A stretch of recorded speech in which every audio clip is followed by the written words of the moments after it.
আসসালামু আলাইকুম। আমি অনামিকা। অনামিকা স্বপ্নকুটির নতুন আরেকটি ব্লগ ভিডিও নিয়ে চলে আসলাম। আজকে আমি রান্না করব সজনে ডাঁটা। সজনে ডাঁটা খুবই উপকারী একটি খাবার। এটাকে ইংলিশে মনে হয় মোরিঙ্গা বলে। এটার অনেক ওষুধি গুণ আছে। যেমন সাজনার দানা বলেন, সজনে বলেন, সজনে পাতা, ফুল, সজনে গাছের বাকল, শিকড় সবই কিন্তু উপকারী। এটার এমন কোনো কিছু নাই যেটা ফেলনা। এটা দিয়ে অনেক মেডিসিন বানায়, চুলের তেল বানায়, তারপরে অনেক ভিটামিন ক্যাপসুল বানায়, অনেক কিছু। তো আমরা এটা অনেকে পছন্দ করি না, বা আমাদের দেশে ইজি পাওয়া যায় বিদায় আমরা এটার কোনো মূল্যই দেই না। কিন্তু যেখানে এটার কথাগুলি জানে যে এটা কী কী উপকারী, তারা কিন্তু এটা খাবার তালিকায় খুব রাখে। এই সিজনে এটা পাওয়া যায়, যদিও এটার সিজন এখন চলে যাচ্ছে। আপনারা চাইলে এই সজনে ডাঁটা কেটে ছিলে ছোট ছোট করে কেটে ডিপে সংরক্ষণ করতে পারেন, পরে রান্না করে খেতে পারেন। এটা সরিষা বাটা দিয়ে রান্না করা যায়, ডাল দিয়ে রান্না করা যায়, শুটকি রান্না করা যায়, তরকারি রান্না করা যায়। যেমন ইন্ডিয়াতে আমি সারা বছরই দেখি সবজিতে ওরা সজনে ডাঁটা মানে খাবেই খাবে। বেশিরভাগ কেরালাতে যারা ওই যে সাম্বার রান্না করে দোসা ইডলি খাওয়ার জন্য, সাম্বারের মধ্যে ওরা ছোটো ছোটো করে এটা দেয়। তো এটা খুবই উপকারী খাবার। আমি কিভাবে রান্না করছি আমি আমার ভালোবাসার মানুষদের সাথে সেটাই শেয়ার করছি। আর এটার উপকারিতাটা বলে দিলাম, চাইলে আপনারা গুগলে সার্চ দিয়ে দেখতে পারেন। গুগল মামা তো আমাদের সাথেই আছে সব কিছু জানার জন্য। তো চলেন আমি এটাকে কিভাবে কাটতে হয় সেটা একটু শেয়ার করি। আমি সবসময় এই বটিটা ইউজ করি। এই বটিটা হলো দাঁড়িয়ে কাটার বটি। এটা আমি সিঙ্কে এভাবে আটকে দিয়ে তারপরে এটাতে কাটি, কারণ আমার বসে কাটতে খুবই কষ্ট হয়। মানে আমার অনেক সার্জারি, পেটে ব্যথা হয় যদি বসে কাটি। তো আমি এটা কিভাবে কাটি, আপনারা আপনাদের সুবিধা মতো পিস করবেন, যে কতটুকু পিস করলে সুন্দর লাগে। যেমন আমার কাছে মনে হয় এটা 1 2 3 4 5 পিস করলে ঠিক হবে। আর নয়তো বেশি বড় হয়ে যাবে, আর নয়তো বেশি ছোট হয়ে যাবে। তো আমি কেটে দেখাচ্ছি। এটা এভাবে আরামসে ডাটার মতো ছেলা যায়। যারা নতুন তাদের জন্য বলছি, যারা পুরনো তারা আবার আমাকে বকা দিয়েন না যে এটা কি দেখানোর বিষয় হলো। এটা তো আমরা জানি, হ্যাঁ জানি, কিন্তু অনেক ভালোবাসার মানুষ আছে যারা নতুন বিয়ে হয়েছে, অনেক কিছুই জানে না, বা অনেক মেয়েরা আছে যে এটা কিভাবে কাটতে হয়। এটা দেখেন একদম ইজি, ডাটার মতো কাটা যায়, ডাটার মতো এরকম ছিলে ফেলা যায়। এই যে দেখেন এভাবে ছেলা যায়। তো আমি এটাকে 2 পিস করে নিচ্ছি। এই যে, তো এতটুকু ছোট ছোট যদি পিস করি তাহলে আপনারা, আমার মনে হয় এই পিসটা সবচেয়ে সুন্দর হয় যে কোনো কিছুর জন্যই। মানে সবজি রান্না করে বলেন আর ডাল দিয়ে বলেন, এই যে এই পিসটা পারফেক্ট মনে হয় আমার কাছে। তো চলেন রান্না করতে করতে আপনাদের সাথে শেয়ার করি। আচ্ছা, আমি তো এখানে তো সজনেটা আমি কেটে নিয়েছি। হ্যাঁ, সজনে কেটে ধুয়ে রেখেছি। আর এখানে ডাল নিয়ে নিয়েছি, মুসুরি ডাল। হ্যাঁ, মুসুরি ডাল এখন ধুয়ে কী করি সেটাই সবার সাথে শেয়ার করব। আচ্ছা, ডালটা তো ধুয়ে নিলাম। এখন আমি ডালে দিয়ে দিব লবণ, একটু মরিচের গুঁড়ো, একটু ধনিয়ার গুঁড়ো, একটু হলুদের গুঁড়ো, একটু আদা রসুন বাটা, একটু পেঁয়াজ বাটা। আমি সবগুলো উপকরণ এখন দিয়ে দিচ্ছি। এটা আপনারা যতটুকু ডাল রান্না করবেন সেই পরিমাণ মতোই আপনারা মশলাটা দিবেন। আসলে এটা তো আমি তো বলি আমি সবসময় এত মেপে ঝুঁকে রান্না করি না। আজকে সজনে দিয়ে রান্না করব কি তাই একটু সবার সাথে শেয়ার করলাম। তো আমি এটাকে এখন দিয়ে চুলায় বসিয়ে দিব, সিদ্ধ হতে থাকবে।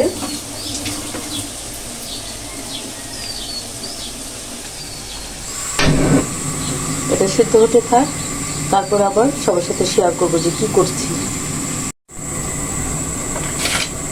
আচ্ছা, ডালটা অলমোস্ট সিদ্ধ হয়ে আসছে। আমি এখন এটাকে ঘুটা দিয়ে দিব, ঘুটনি দিয়ে ঘুটা দিব।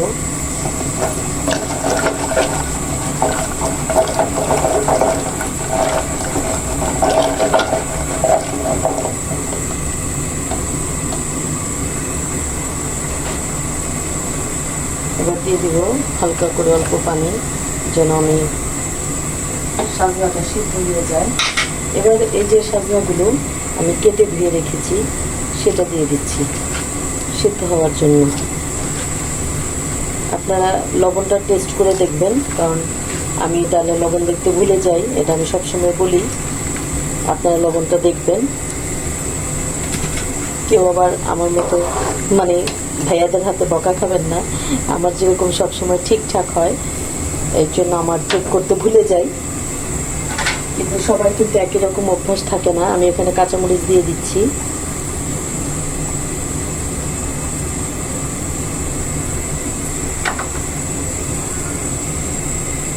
আর দিয়ে দিচ্ছি আমগুলো আমি কেটে ফ্রোজেন করে রেখেছিলাম, সেই আমগুলো এখন দিয়ে দিচ্ছি।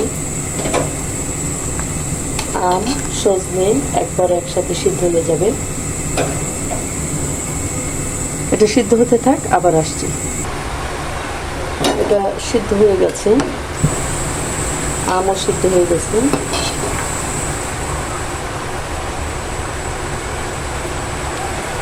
এই যে ডালটা এরকম পাতলা থাকলে এটা খেতে বেশি ভালো লাগবে।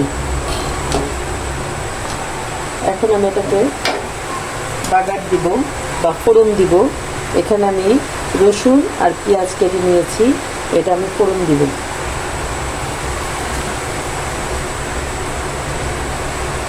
আমি এটাকে এই চুলায় নিয়ে আসি, একে এখানে বসিয়ে দিই। আমি এখানে নিয়ে নেব তেল। তেলটা আমার এখনো ঢালা হয়নি, ঢালবো।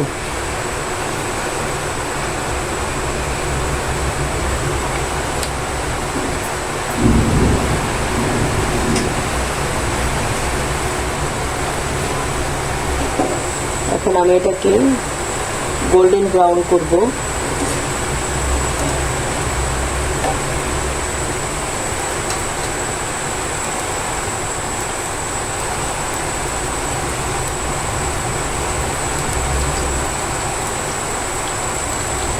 যারা আমার চ্যানেলটিকে সাবস্ক্রাইব করেছেন তারা তো আমার ভালোবাসার মানুষ, আমার সাথেই আছেন।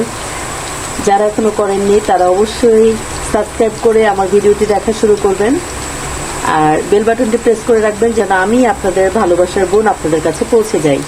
আর বাইরে বৃষ্টি হচ্ছে, তাই অনেক সাউন্ড, কিছু করার নেই, প্রকৃতির নিয়ম। বৃষ্টি হচ্ছে, আমার কাছে তো খুবই ভালো লাগছে, বৃষ্টির শব্দ আমার খুব ভালো লাগে।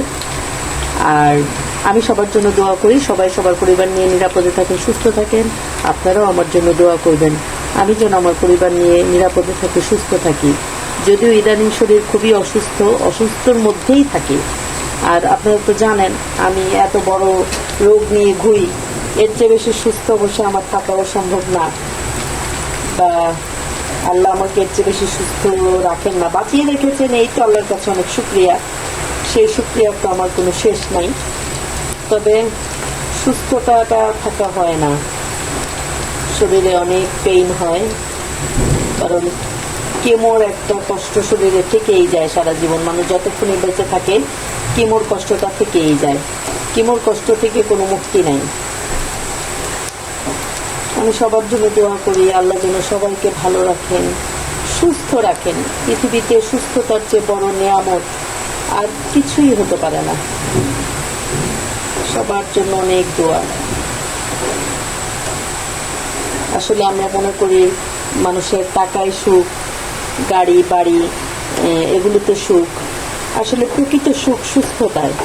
কারণ হলো আপনি যখন, আসলে আমি ফোড়ন দিতে ঢালতে ঢালতে এটা পুড়ে যাচ্ছিল, তাই আমি দিয়ে ফেললাম, শুধু ঢেলে দিয়েছি হাঁড়িতে, কিছুই না। তো এই যে ফোড়ন দিলাম, এটা হয়ে গেল। যেটা বলছিলাম, পৃথিবীতে সবচেয়ে বড় হলো সুস্থতা, এর চেয়ে বড় কিছু আর হতেই পারে না। ধনে পাতা দিয়ে দিচ্ছি, ধনিয়া পাতা দিয়ে আমি নামিয়ে ফেলবো। এটা হয়ে গেছে, এটা আর হওয়ার কিছু নাই। এই হলো আমার সজনে ডাল। সবাই সজনে ডাল খায়, কিন্তু কে কিভাবে রান্না করে খায় তা আমার জানা নেই। আমি আমার মতো রান্না করি, আপনারা আমার মতো রান্না করে খেয়ে দেখবেন। আপনারা কীভাবে রান্না করেন আমাকে বলবেন, আমিও আপনাদের মতো করে খেয়ে চেষ্টা করব, দেখার যে কেমন টেস্টি হয়। এই তো, সবাই ভালো থাকবেন, সুস্থ থাকবেন, নিরাপদে থাকবেন, আমার জন্য দোয়া করবেন। এই হচ্ছে আমার ফাইনাল লুক।